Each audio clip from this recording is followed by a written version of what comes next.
In this video, we'll be looking at John chapter 1, verse 16. But as we do that, this is really advancing the thought from John chapter 1, verse 14. So we're going to start there. John chapter 1, verse 14 says, "And the Word became flesh and dwelt among us, and we have seen his glory, glory as of the only Son from the Father, full of grace and truth." And in John chapter 1, verse 16, it says, "For from his fullness we have all received grace upon grace." Now this is a glorious truth. Jesus Christ is full of grace and truth, and out of the fullness of that grace we have all received grace upon grace. And this is just to say that simply Jesus, being full of grace, pours out his grace upon all of us all the time in unlimited fashion. And everything that we have received. No, there's no self-made Christian.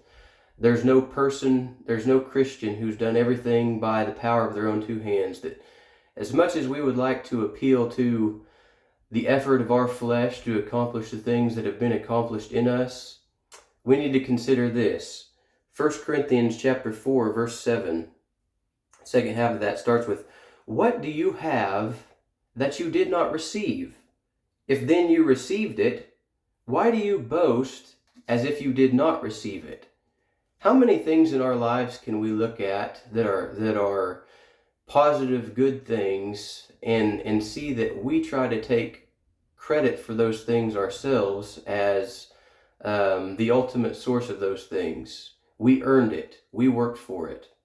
I would appeal to you to ask yourself, how did you have the ability to earn it?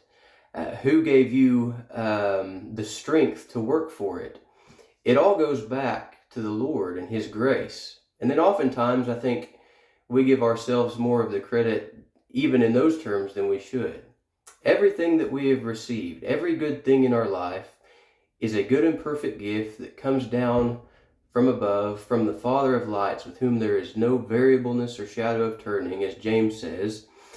And they are a gift of grace, and we have all received from his fullness grace upon grace. How richly has the Father blessed us, and how much do we return gratitude to him for that? First, we have to see that it is a gift of grace, that it isn't a product of our own effort, and then we can acknowledge that to the Lord with a grateful heart and joy that he has poured out grace upon us. Thank you.